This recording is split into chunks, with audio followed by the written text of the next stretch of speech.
오늘 우리에게 내려주시는 하나님 말씀 이사야 59장 7절의 말씀을 봉독해 드리겠습니다.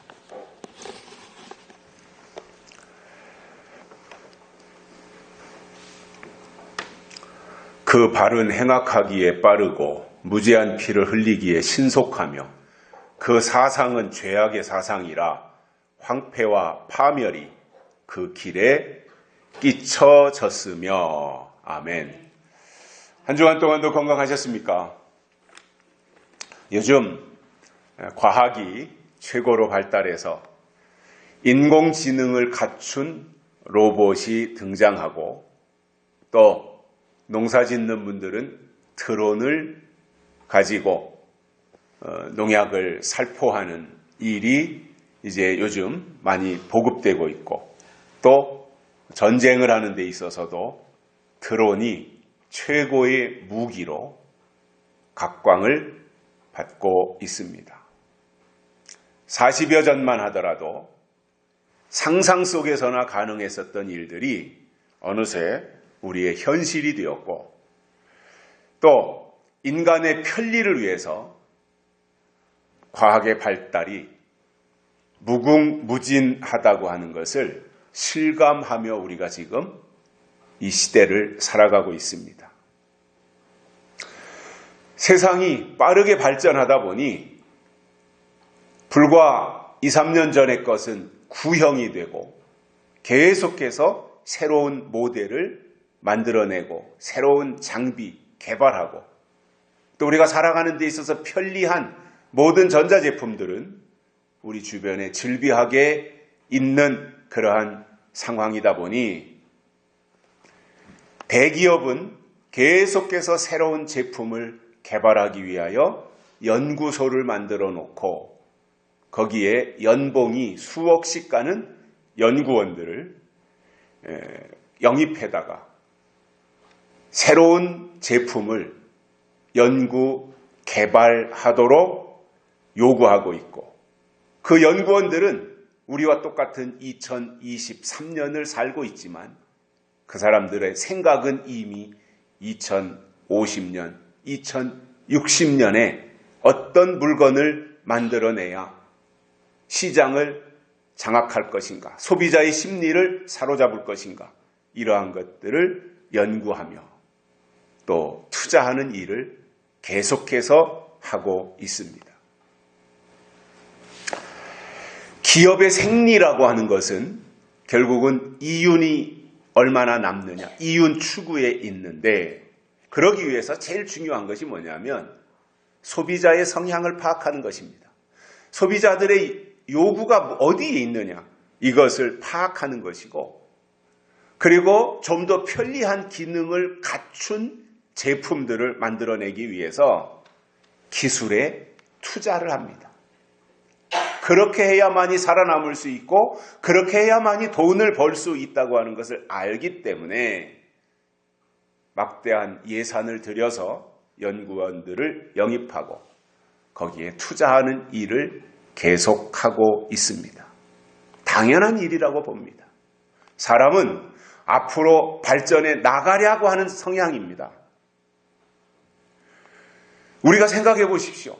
우리가 2023년을 살고 있으면서 모든 생활, 우리 주변에서 편리한 것을 추구하고 우리가 살고 있는데, 우리를 20년 뒤로 후퇴하고 30년 뒤로 후퇴해서 아궁이에다가 불을 떼는 붓두막을 놓고 살던, 살강 위에서 음식을 만들고 하던 그러한 시대를 살라고 한다면, 이 문명을 경험하지 못한 사람들이야 그것을 당연하게 생각하고 아궁이에 불을 떼며 살겠지만, 지금 우리가 2023년도에 이 모든 혜택을 받으며 살던 사람들을 30년, 40년 뒤로 후퇴시켜서 거기에 가서 살으라고 한다면 적응을 할 수 있겠냐는 거예요. 그래서 세상은 앞으로 발전하게 돼 있고요, 기업도 앞을 향하여 나가게 돼 있고요, 이 사회는 미래를 향하여 나가게 돼 있습니다. 이거는 당연한 이치인 것입니다. 그런데 놀랍게도 가장 앞서가야 할 교회들을 보면 뒤처져서 캐캐 묵은 옛날 얘기만 일삼고 있다는 거예요. 그래서 옛날 얘기에 치중하다 보니 앞으로 다가올 미래에 대한 예언은 말하지 않고 있다고 하는 것입니다. 거꾸로 가고 있는 거잖아요, 지금. 정작 해야 될 일을 안 한다면 직무유기가 되지 않겠습니까? 성경은 약속이고 또 예언의 말씀이라고 하는 것을 안다면 설교는 당연히 성경을 통해서 앞으로 하나님이 하실 일이 무엇인지를 알려야 되고 또 앞으로 어떤 세상이 올 것인지에 대해서 알려주는, 전달하는 예언의 말씀이 되어야 정상입니다. 설교자의 기능 중에는 예언이라고 하는 부분이 반드시 있습니다. 설교자는 예언자가 되어야 됩니다. 모든 것이 다 예언만 하라는 것이 아니라 설교자의 기능 중에는 예언의 요소가 담겨져 있으니 예언적인 부분들을 경홀히 여기지 말고 거기에 비중을 두고 오히려 더 예언에 대한 역할, 예언자로서의 역할을 감당해야 되지 않겠냐는 거예요.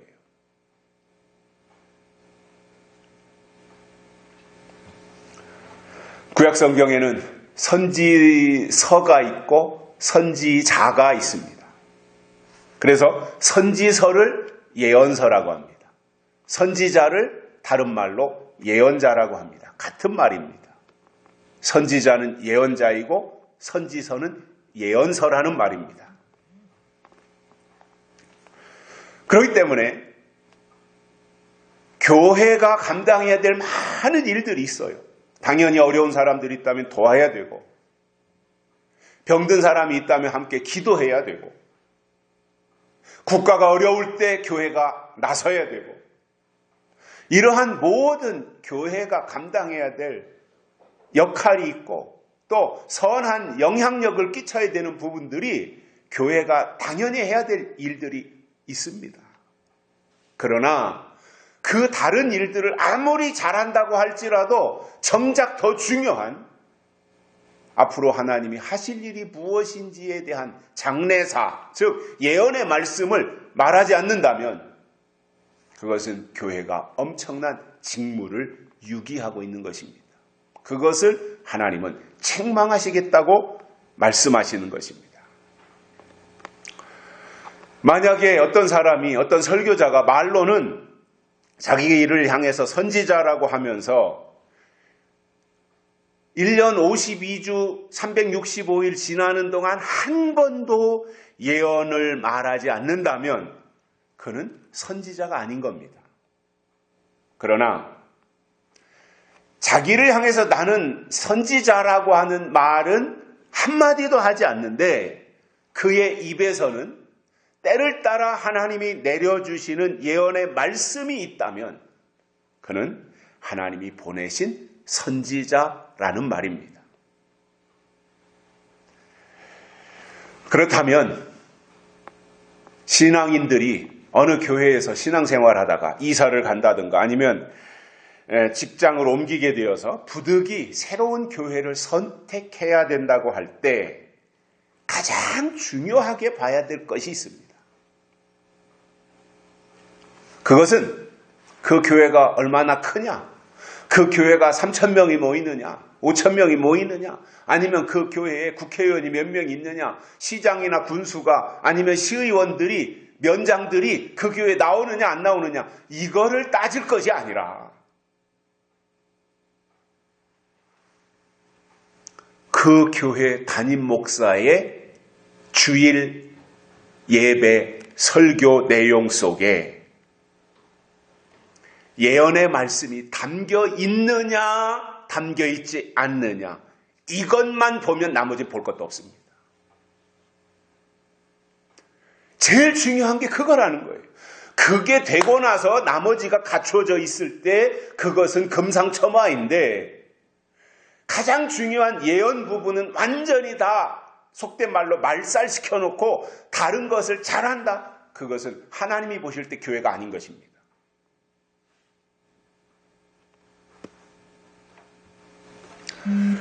교회의 역할 가운데 예언의 말씀이 있어야 한다고 하는 것은 하나님이 하실 일이 무엇이며 하나님의 선하시고 기뻐하시고 온전하신 뜻이 무엇인지 성경을 통해서 알려주는 그 역할과 기능을 교회가 감당해야 된다는 것입니다. 그러나 구원받지 못하는 사람들을 보면 관심이 과거의 것이나 또는 현재의 일에만 국한되어 거기에 매달리다 보니 땅의 것에 사로잡히게 되더라는 거예요. 이거는 하나님의 사람들이 또는 교회가 해야 될 일이 아니라는 겁니다. 정말 중요한 것이 뭐냐는 거예요. 본질을 지키고 나서 나머지 그 이외의 비본질적인 것들에 대해서 관심을 가지고 눈을 돌려야지, 본질은 외면하고 비본질적인 것에 매달린다면 그것은 역할을 상실하는 것입니다. 오늘은 이사야가 말씀한 구원받지 못하는 이유가 무엇인지 오늘 네 번째 시간으로 본문을 통해서 세 가지를 깨닫고 은혜를 받겠습니다. 첫째로, 그 발은 행악하기에 빠르기 때문입니다. 악을 행하는데 빠르기 때문에 그들이 구원받지 못한다, 그 말입니다.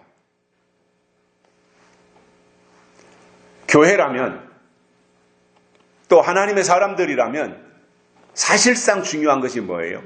주의 뜻이 무엇인지 분별하는 겁니다. 그리고 그 뜻을 행하기에 빨라야 하고 선을 행하는데 재빨라야 되는데, 행악하기에 빠르다는 것은 정상이 아니고 잘못됐다는 말이에요. 예수님이 초림하셨을 때 바리새인들을 보면 율법을 지키는 데 있어서는 매우 철저했고 충실했습니다. 율법적으로 바리새인들을 보면 빈틈이 없어요. 책망할 것이 없어요. 그들은 율법의 눈으로 본다면. 왜냐하면 그만큼 그들은 철저했기 때문에 그래요. 그러나 놀랍게도 그들은 하나님의 뜻이 무엇인지에 대해서는 알지 못했습니다. 율법을 철저하게, 율법을 지키는 일에는 투철했는데 하나님의 뜻이 무엇인지 알지 못했던 것이고, 그 결과 하나님이 보내신 독생자 예수 그리스도를 십자가에 못 박아 죽이는 일을 했던 것입니다. 하나님의 뜻이 무엇인지 알지 못했기 때문에 그렇습니다. 그들이 열심히 부족했습니까? 그들이 경건하지 못했습니까? 그들이 무슨 방탕한 생활을 했습니까? 딱 한 가지, 하나님이 그 시대에 나타내시려고 예비하신 뜻이 무엇인지 분별하지 못했던 것입니다.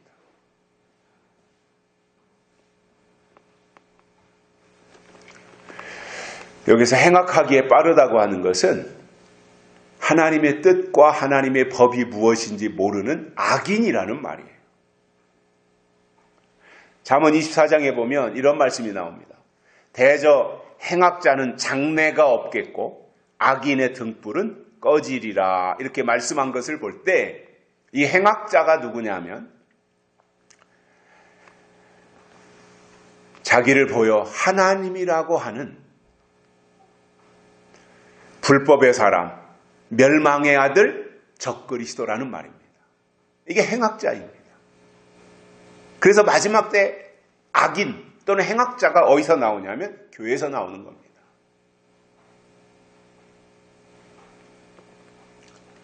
그들에게 장래가 없다고 하는 것은 예언의 말씀이 없다는 말입니다. 예언의 말씀이 장래사잖아요. 장래사. 그런데 장래가 없다고 하는 것은 예언이 없다는 말이에요. 시편 기자는 행악자를 인하여 불평하지 말며 불의를 행하는 자를 투기하지 말라 이렇게 말씀해 주셨습니다. 무슨 말이냐면 악인이 잘 되는 거, 하나님의 뜻이 없는 자들이 잘 되는 거, 이러한 거 부러워하지 말고 그들을 따라가지도 말라는 거예요. 왜냐하면 그들은 끝에 가서 다 망할 사람들이기 때문이다 그 말인 것입니다. 시편 1편에 보면 복 있는 사람과 악인에 대한 비교가 나옵니다. 복 있는 사람은 그 길을 하나님이 인정하신다 이랬어요. 복 있는 사람이 가는 길, 복 있는 사람이 믿음이라고 내세우는 것, 복 있는 사람들이 가지고 있는 믿음 생활, 이러한 것들은 다 하나님이 인정하신다는 거예요. 그런데 악인의 길은 망하리로다 이렇게 말씀하고 있습니다. 악인의 결국은 망한다는 거예요. 그러니 망하는 자를 왜 쫓아가냐는 거예요. 그렇죠? 이 세상에서도 이왕이면 잘 나가는 사람 주변에 머물고 싶고 또 성공하는 사람들 주변에 같이 이렇게 있어야 뭔가 부스러기라도 있다고 생각을 하지 망하는 사람 곁에 누가 있어요? 우리나라 같은 경우 5년에 한 번 대통령이 바뀌잖아요. 선거를 통해서. 그런데 처음 한 1년, 2년은 대통령의 말 한마디가 진짜 날아가는 새도 떨어뜨릴 정도로 막강한데 그 똑같은 사람이 한 4년 지나고 나서 이제 한 1년, 한 10개월이나 이렇게 1년이나 10개월이나 이 정도 남으면 그때부터는 안 먹혀요. 왜냐? 그 사람이 이제 대통령 임기가 얼마 남지 않았다는 것을 아는 거예요. 그러니까 똑같은 사람이 말하는데 처음에는 그렇게 서슬퍼렇게 말 한마디만 떨어지면 전봇대도 뽑아서 옮기던 사람들이 그 임기가 끝날 때 되면 안 한단 말입니다. 안 움직인단 말입니다. 그 말을 잘 안 듣고 안 먹힌단 말이에요. 왜냐? 사람들의 심리가 당신은 이제 끝나는 사람이야. 당신은 이제 지는 해야 우리는 조금 더 기다렸다가 새로 대통령이 당선되어서 뜨는 해와 같이 일할 거야. 이런 심리가 있는 거예요.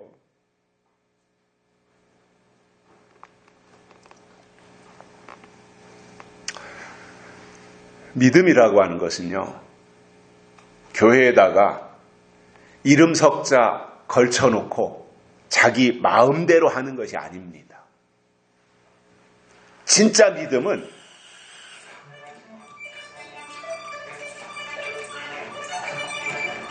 하나님의 뜻을 따라가는 거잖아요. 진짜 믿음이라고 하는 거. 우리가 하나님의 뜻을, 선하신 뜻을 따라가는 것이고. 왜 앰프가 또 갑자기 잠깐만 기다려요.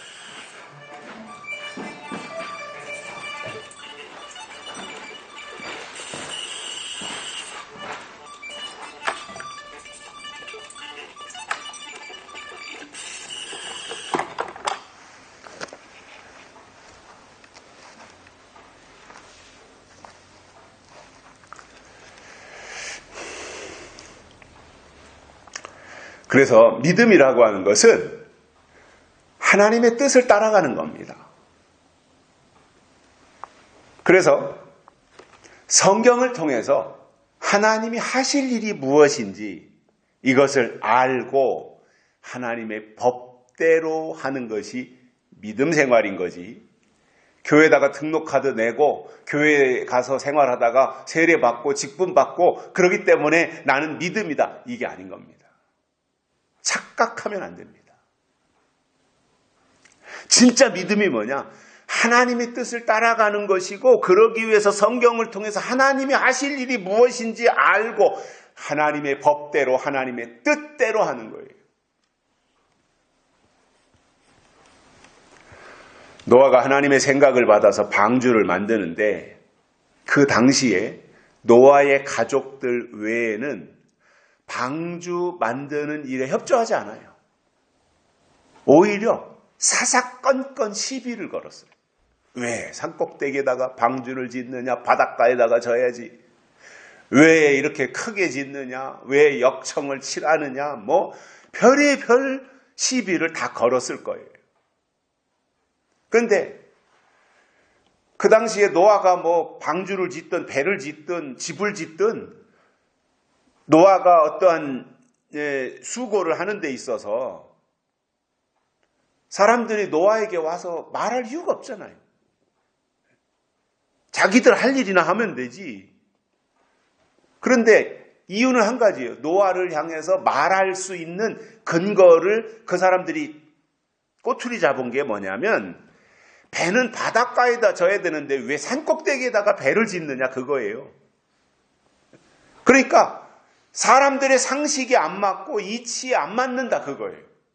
왜 당신은 상식이 안 맞고 이치에 안 맞게 산꼭대기에다가 배를 짓느냐? 그런 거 보니까 당신은 정신이 이상하거나 바보이거나 그렇지 않느냐? 이제라도 그 배를 산꼭대기에다 짓지 말고 그 재료를 가지고 바닷가에 가서 방주를 지어라. 이게 노아를 향해서 트집 잡은 사람들의 상식이고 이치였던 겁니다. 세상 사람들과 하나님의 사람들의 차이가 있습니다. 세상 사람들은 상식과 이치를 가지고 따집니다. 세상 사람들이 중요하게 하는 것은 이치예요. 이치에 안 맞는다 이거. 그러나 하나님의 사람들에게 있어서 가장 중요한 게 뭐냐면 진리예요. 우리에게 중요한 건 진리예요. 우리는 진리를 가지고 가는 거예요. 그런데 세상 사람들이 상식과 합리와 이치를 중요시하는데 그들의 기준으로 보니까 노아가 지금 하고 있는 일이 이해가 되지 않았던 거죠. 제가 추측해 보니까 그때 노아가 바닷가에다가 거대한 방주를 지었더라면 핍박이나 조롱을 받을 이유가 없었을 것이고 또 나서서 도와주는 사람도 있었을 텐데 산꼭대기에다가 방주를 짓는다고 하는 것이 말이 안 되기 때문에 그들은 노아를 향해서 조롱했던 것입니다. 손가락질했던 것입니다. 그러나 하나님의 뜻이라고 하는 것은 인간의 상식과 반대로 산꼭대기에 방주를 만들어서 방주에 들어오는 사람과 방주에 들어오지 않는 사람을 구분하시겠다고 하는 것이고 그렇게 해서 하나님이 심판하시겠다고 하는 계획을 세우신 거예요. 노아의 행동을 이해하지 못하는 사람들이 하나님의 뜻을 알 수 있겠습니까? 노아를 이해하지 못하는데 하나님을 이해하겠습니까? 그 사람들이. 사람들은 홍수의 비밀을 깨닫지 못하다 보니 먹고 마시고 시집가고 장가들고 하는 일은 다 하면서 노아의 말은 듣지 않았습니다. 자기 육신의 일은 다 하면서 하나님의 일에는 관심이 없었다는 겁니다. 이 말이 육신의 일, 땅의 일을 하지 말라는 게 아니에요. 예수님 다시 오실 때가 되었고 인칠 때가 됐으니까 시집도 가지 말고 장가도 가지 말고 학교도 가지 말고 돈도 벌지 말고 사업도 하지 말고 이게 아닙니다. 육신의 일을 차단하고 육신의 일을 하지 말고 기도나 하라 이게 아니었던 겁니다. 육신의 일에 비중을 두는 것만큼 영적인 일도 챙겨야 되는데 육신의 일은 지나칠 정도로 그렇게 철저하게 잘하면서 영적인 일에는 너무나 등한히 했다고 하는 이것을 지적한 것입니다. 결과적으로 방주에 들어간 사람들이 의인이었고 들어가지 않은 사람들이 악인이었으며 하나님이 그들을 가차없이 심판하셨던 것입니다. 구약 성경에도 보면 하나님이 히브리 민족과 이방인들을 구분하십니다. 그런데 그때 그 기준이 뭐였냐면 할례였습니다. 할례 받으면 유대인, 할례 받지 않으면 이방인, 이렇게 구분하셨어요. 그래서 그 하나님이 그 시대에 주신 법, 할례법, 이것을 지키느냐 지키지 않느냐에 의해서 지키면 의인, 지키지 않으면 악인, 하나님이 그렇게 보셨던 겁니다. 기준이 있다는 거예요. 항상. 노아 때는 방주가 기준이었고 모세 이후로는 할례가 기준이었다 이겁니다. 이게 하나님의 법이었던 거예요. 그래서 그 하나님의 사람들이 제일 중요하게 여겨야 될 것이 뭐냐면 하나님의 기준이 어디에 있느냐, 하나님의 법이 무엇이냐, 이걸 알아야 되는 거예요. 그리고 교회는 그것을 알려주는 곳이 되어야 된다는 말이죠. 그것을 신약에 와서도 보면은 하나님은 교회 안과 교회 밖을 구분하시지 않습니까?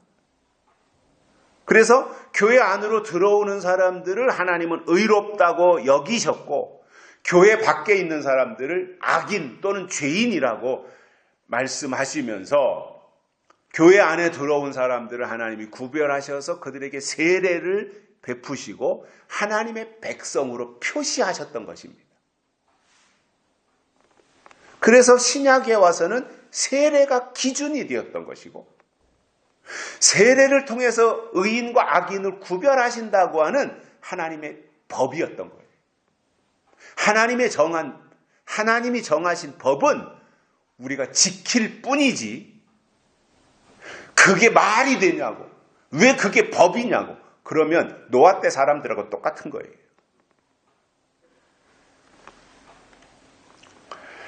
마찬가지로 예수님이 이 땅에 다시 오실 때가 되면 요한계시록을 통해서 의인과 악인을 구분하시는데 그 기준이 바로 요한계시록에 나오는 예언의 말씀이고 그 말씀을 통해서 하나님이 인을 치셔서 구별하시겠다는 말입니다.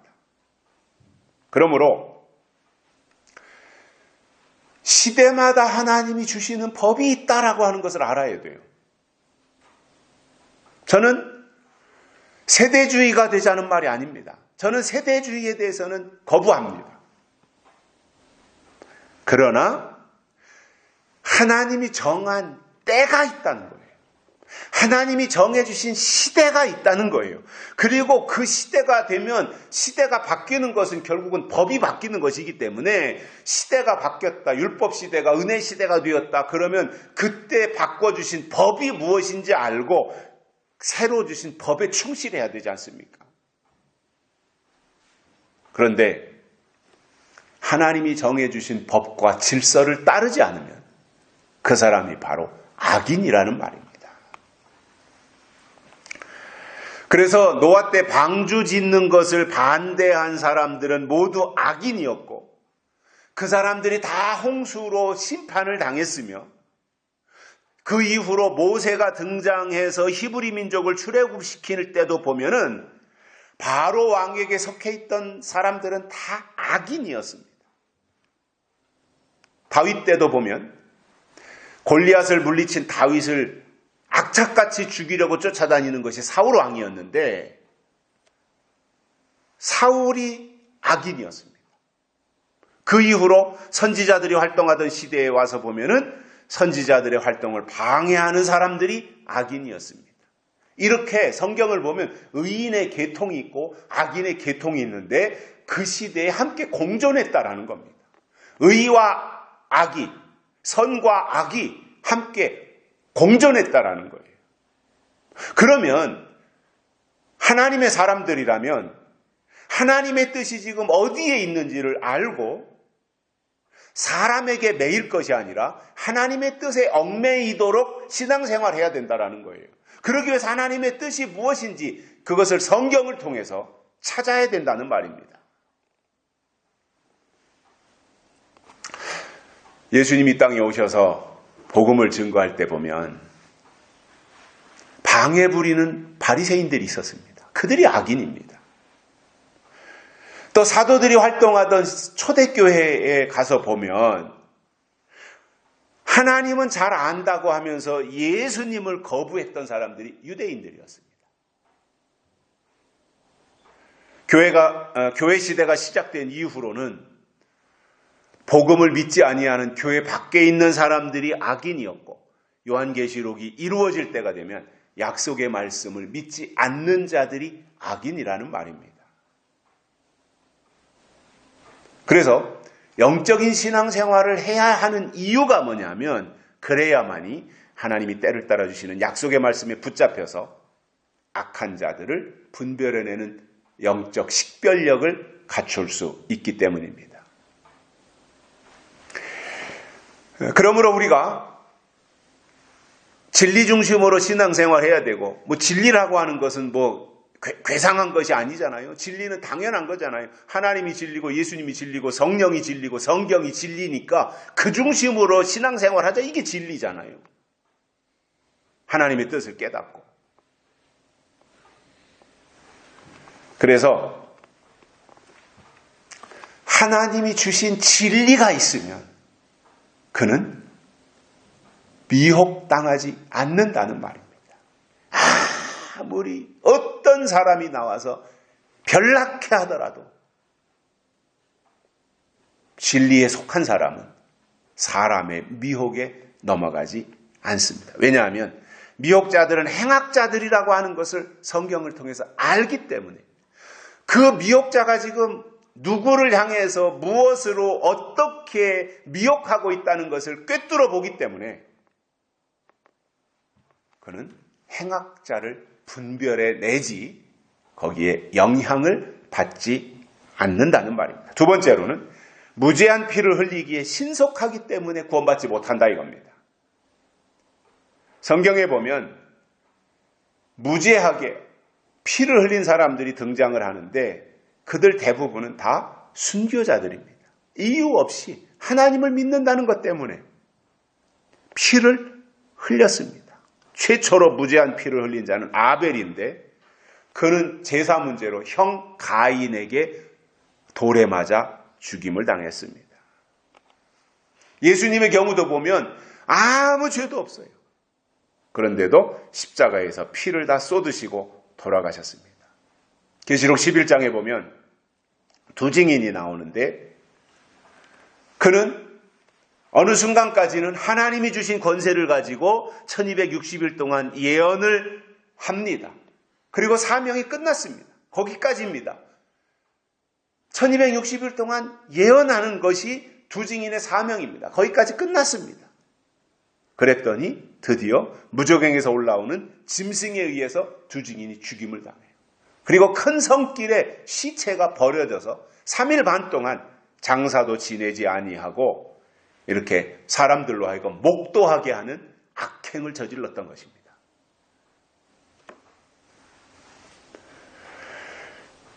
아무런 죄가 없는데, 아무런 잘못한 것이 없는데, 내가 그 사람에게 피해 준 것도 없는데 붙잡혀가지고 피를 흘리게 하고 죽인다면 그 사람은 날강도이거나 아니면 파렴치한 악인일 것입니다. 가끔씩 뉴스를 보면 직장에 퇴근해서 집으로 가던 어떤 사람을 이유 없이 붙잡아다 죽이고 생매장했다는 뉴스를 볼 때마다 화가 치밀고 그리고 소름이 끼치기도 하지 않습니까? 그 사람하고 그렇게 죽임을 당할 만큼 엮인 아무런 일이 없는데도 죽임을 당했으니 얼마나 억울하겠습니까? 본인이 얼마나 억울하겠으며 그 가족들이 얼마나 억울하겠습니까? 계시록에 나오는 황충이는 영혼 사냥꾼입니다. 저는 황충이를 그렇게 부릅니다. 영혼 사냥꾼이다.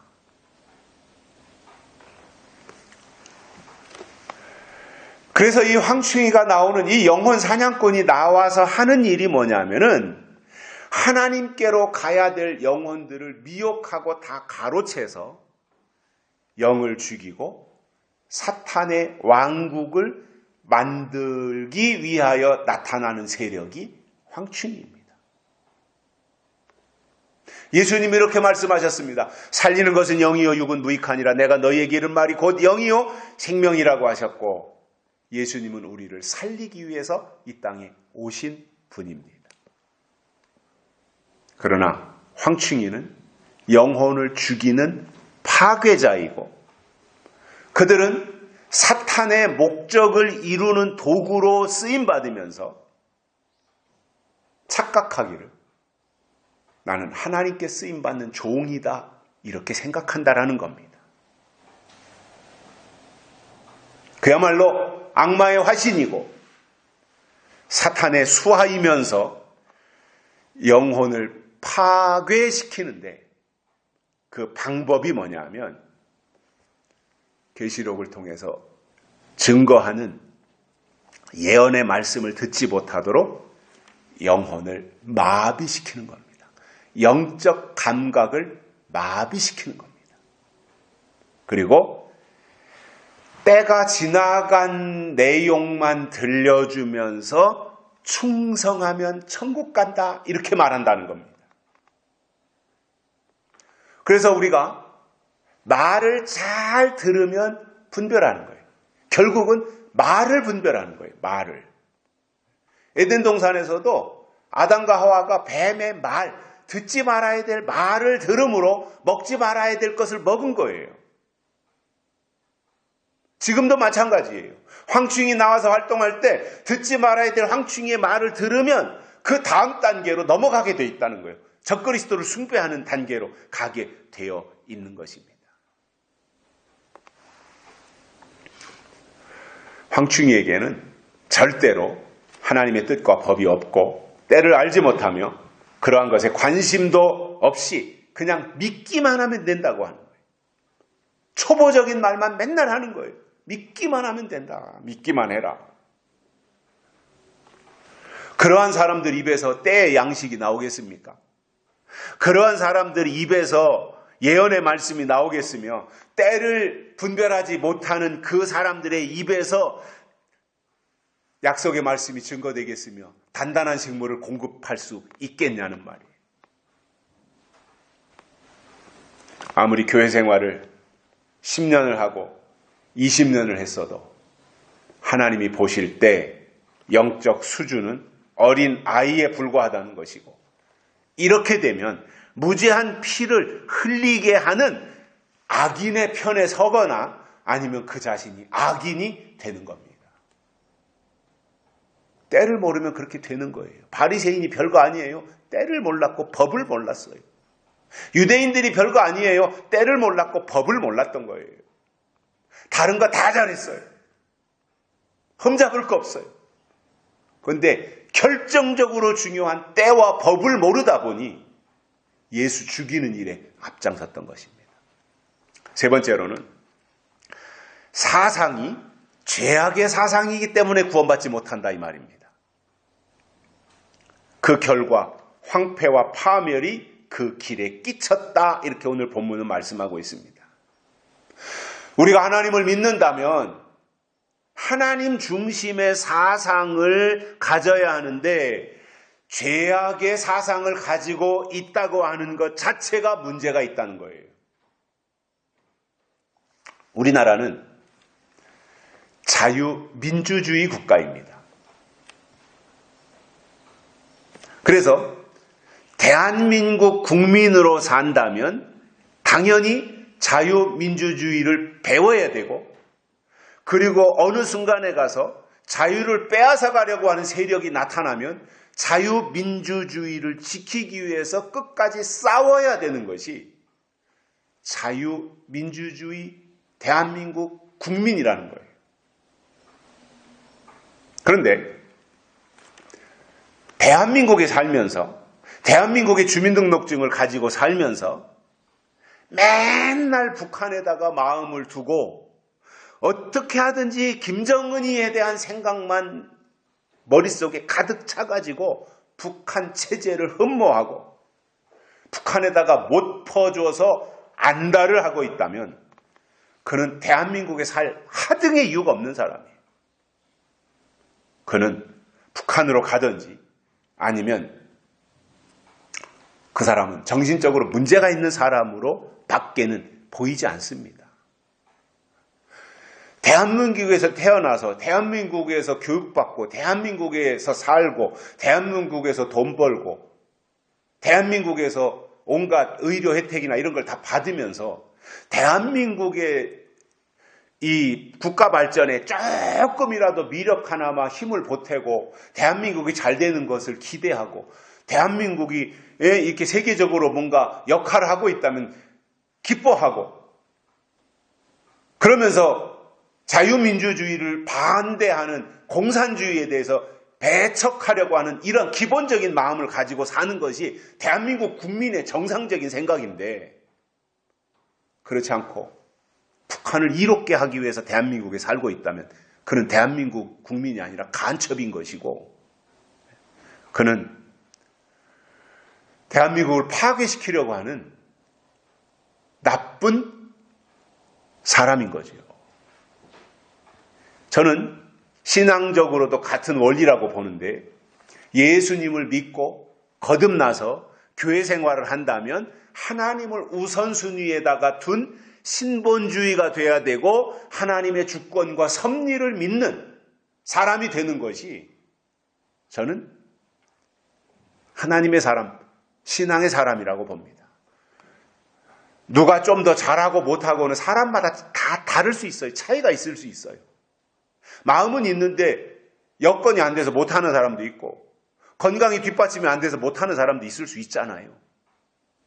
그러나 마음 중심으로는 늘 하나님을 우선순위에다가 두고 살아가는 사람들, 하나님의 주권과 섭리를 인정하며 신본주의를 가지고 살아가는 사람들, 남들만큼 그 사람이 여건이 안 돼서 기도 생활을 충분히 못한다고 할지라도 그 중심이 늘 변함없이 신본주의를 가지고 살아가고 있다면 그게 당연한 거지 않겠습니까? 신앙인으로서. 그런데 요즘 보면 사람들이 점점 자기중심이 됩니다. 그러다 보니 인본주의, 세속주의, 기복주의에 빠져가지고 자기 목적을 달성하기 위해서 하나님을 수단으로 갖다 써먹는 거예요. 하나님이 목적이 돼야 되는데 하나님을 수단으로 삼는 거예요. 그렇게 되면 그는 신앙이 아닌 겁니다. 지난주에 저에게는 좀 마음 아픈 소식이 들려왔었습니다. 저하고는 사촌지가 아닌 박승수 목사가 있는데, 그러니까 저희 인천에 계신 작은아버지의 큰아들이 박승수 목사인데, 큰아들의 막내딸이 세상을 떴어요. 지난주에. 그 소식을 제가 들었어요. 그러니까 백혈병으로 투병을 하다가 사망을 했다고 하는 소식을 들었습니다. 그 동생은 오래전에 미국으로 이민을 가서 미국 목회를 하고 있기 때문에 그 동생네 조카들하고는 일면식도 없습니다. 그런데 핏줄이라고 하는 것과 그리고 너무나 젊은 나이에 세상을 떴다고 하는 것 때문에 좀 마음이 아팠습니다. 또 저로서는 당연히 작은아버지께서 충격을 받으셨지 않았을까 이것이 걱정이 되어서 전화를 드렸습니다. 그랬더니 의외로 담담하게 말씀하시면서 이런 설명을 하시더라고요. 20년 동안 하나님이 선물로 주셔서 행복하게 살다가 가족들에게 서로 행복하게 살다가 하나님이 데려가셨으니 아쉽지만 어쩌겠느냐. 하나님이 하신 일인데. 그렇게 말씀하시더라고요.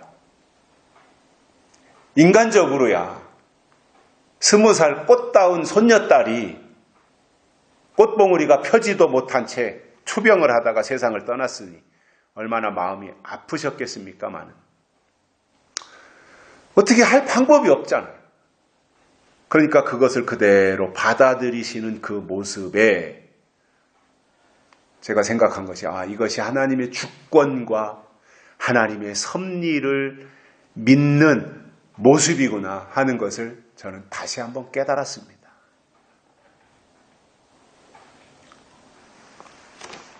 사람들이 영적으로 산다고 하는 것에 대해서 오해하는 것이 있는데 그것이 뭐냐면 난 영적으로 살기 위해서 세상과 완전히 결별하고 세상과 차단하고 산속이나 수도원에 들어가서 완전히 이 세상과 결별하고 기도 생활만 하는 것으로 생각하는 사람들이 있는데 그렇지 않습니다. 영적인 생활이라고 하는 것은 내가 지금 처한 상황과 내가 살아가고 있는 이 현실 속에서 하나님의 말씀을 교훈 삼고 하나님의 뜻이 무엇인지 분별하면서 하나님의 하나님 되심을 인정하고 하나님의 주권과 섭리를 내 삶의 현장에서 느끼고 고백하고 인정하며 사는 것입니다. 그러니까 내게 주어진 여건 속에서 내가 해야 될 일들을 최선을 다해서 감당하면서 우선순위를 하나님에게다가 두고 살아가는 거예요. 아무것도 하지 말아라 이게 아닙니다.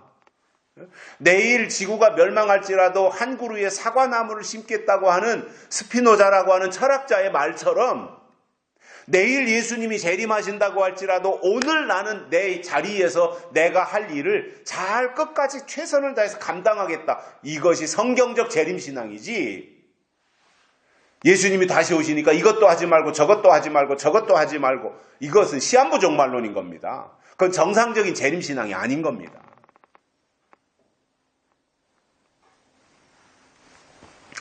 어떤 사람은 설교 시간에 아무 때나 아멘을 크게 하는 사람이 있어요. 할 때 안 할 때 분별도 못하고 그냥 먼저 그냥 아멘이 앞서가는 사람들도 있어요. 또 통성기도를 하면 소리 지르면서 그냥 큰 소리로 목청을 높여서 통성기도 하는 사람도 있습니다. 또 어떤 사람은 교회 일이라고 하면 집안일을 뒷전에다 놓고 앞장서서 교회 일을 우선 삼고 뛰어들어 일하는 사람들도 있습니다.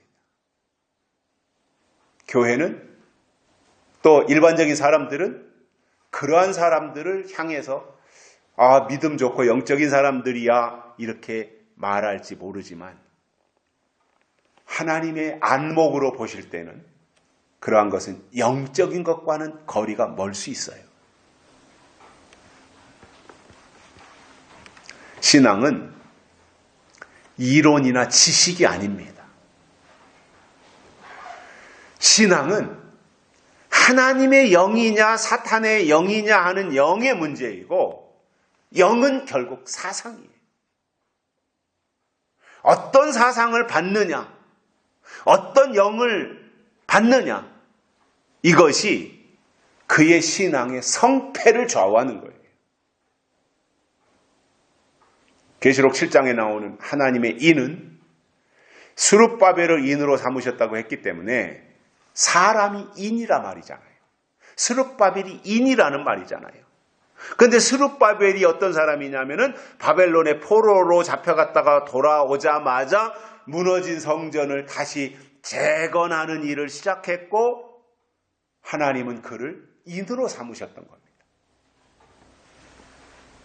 결국 하나님의 인치심을 받는다고 하는 것은 스룹바벨이 가지고 있던 하나님과 또는 성전 중심의 신앙을 가지는 것이고 그 속에는 하나님의 뜻과 하나님이 하실 일이 무엇인지에 대해서 알고 있으니 거기에 하나님이 인을 치신 것이 스룹바벨을 인으로 삼으셨다는 말이다 그 말입니다.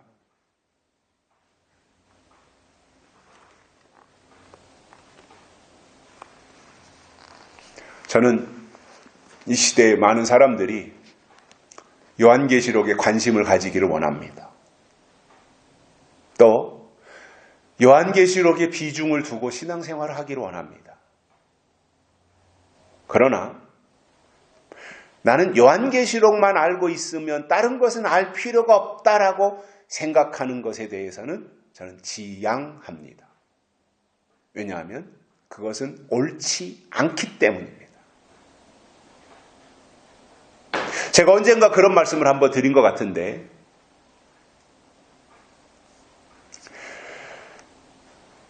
사람들이 계시록 또는 재림신앙 또는 진리 이런 거에 대해서 집중하는 것은 저는 긍정적이라고 생각을 합니다. 그런데 그것이 극단주의로 치우치면 어떻게 되느냐? 은혜는 다 배척하고 진리만 옳다 이렇게 간다는 겁니다. 그래서 그런 사람들은 찬송을 부를 때도 은혜라는 단어는 빼버리고 거기다가 진리라는 말로 바꿔서 부릅니다. 겉으로 보면 굉장히 진리 충만한 것 같고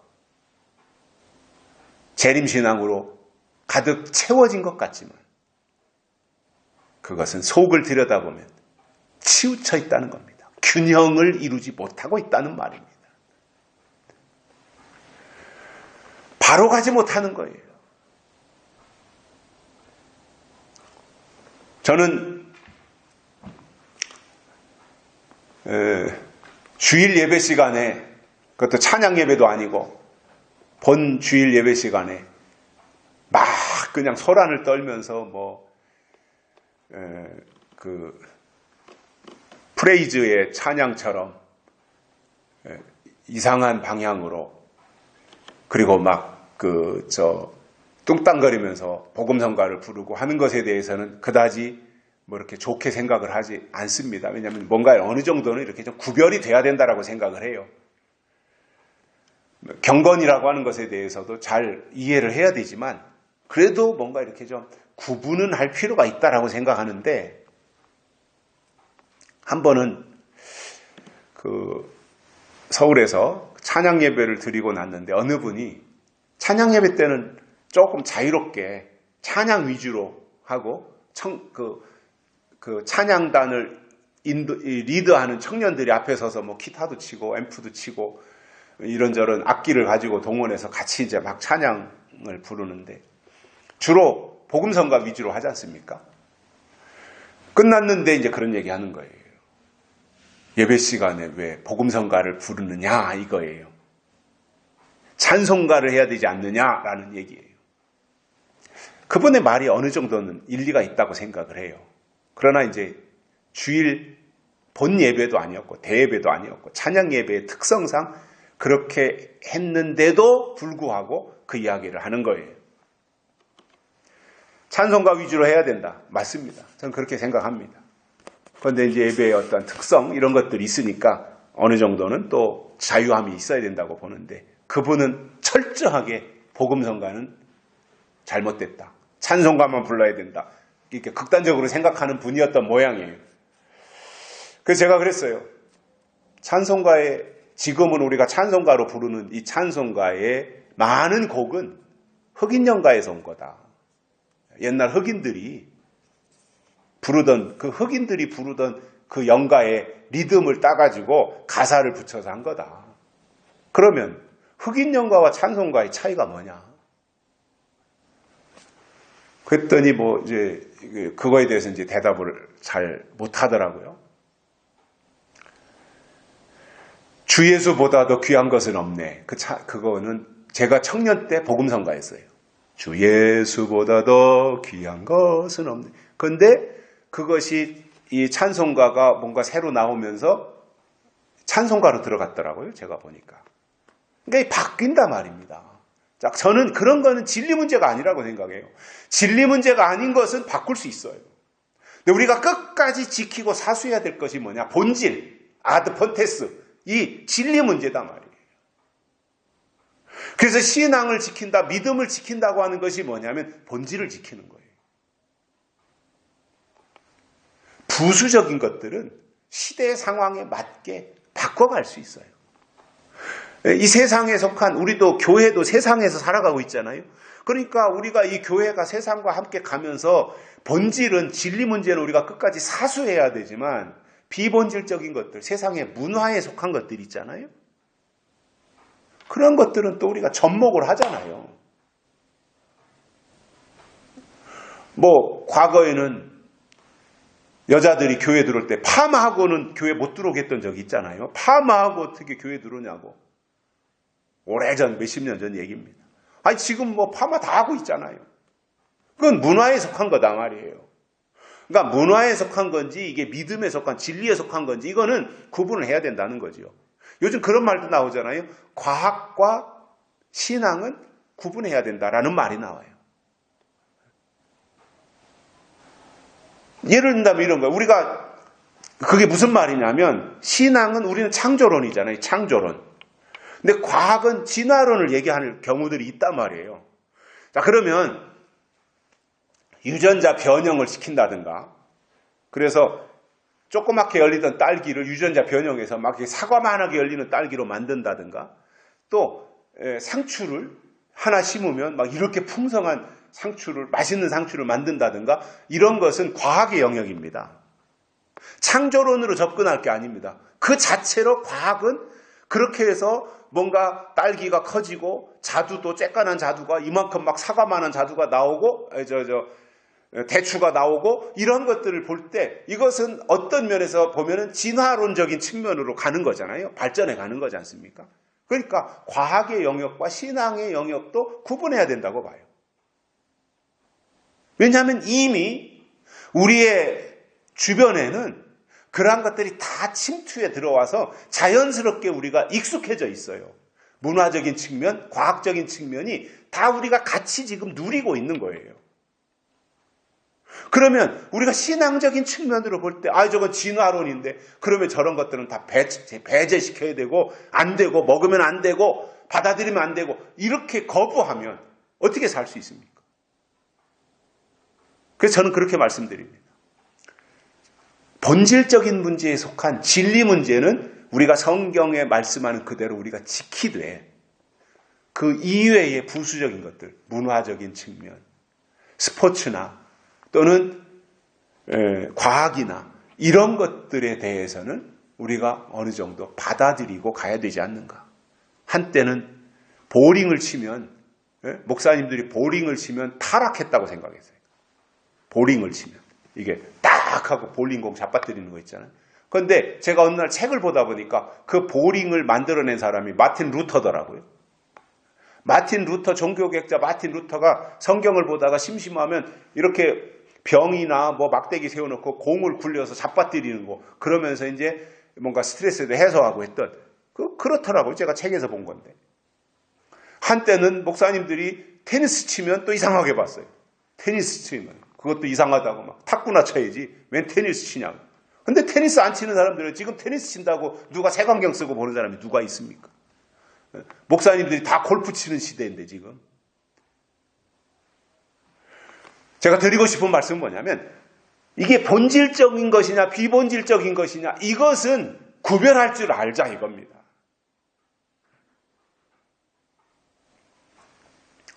오늘 말씀에서 이사야 선지자는 죄악의 사상이다 이렇게 지적했는데 이 말은 세상에서 흥청망청 살면서 죄를 저지른다는 말이기도 한데 성경은 교회에 주신 말씀이기 때문에 교회 안에 머물러 있다면 성경의 가르침을 따라가는 것이 더 중요하다 그 말입니다.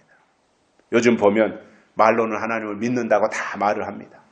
그러나 실제로는 그의 사상은 하나님의 사상이 아니라 죄악에 물들었고 인본주의고 세속적인 이런 사람들로 교회 안에 있는 사람들이 그렇게 지금 사상이 꾸며져 있기 때문에 구원받지 못하는 사람들이라고 말씀하시는 거예요. 물론 교회 밖에 있는 사람들이 구원받지 못하는 것은 당연한 겁니다.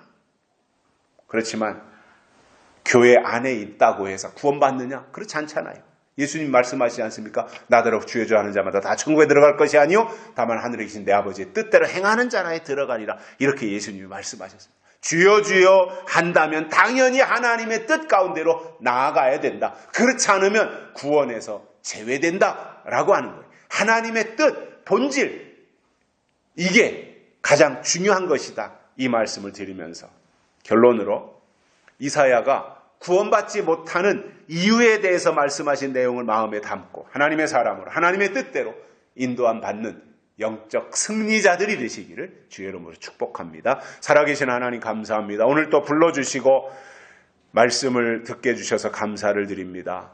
본질을 지키고 우리가 지켜야 될 것이 무엇인지를 알고 끝까지 사수하되 비본질에 속한 것들, 문화에 속하고 스포츠에 속하고 과학에 속한 것들에 대해서는 어느 정도 수용하고 인정하고 나갈 수 있는 이러한 자유함이 있도록 하나님 우리를 이끌어 주시고 그 속에서 더 하나님 중심, 주권과 섭리를 존중하며 나가는 저희들 되게 해 주옵소서. 다시 오실 예수님의 이름으로 간절히 기도드리옵나이다. 아멘.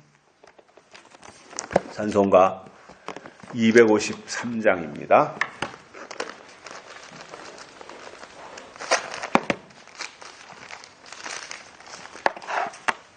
(253장) 1절만 부르시겠습니다. 구원으로 인도하는 그 문은 참 좁으며 생명으로 인도하는 그 길은 참 험하니 우리 몸에 매여 있는 그 더러운 죄짐을 한없이 벗어놓고 힘써서 들어갑시다.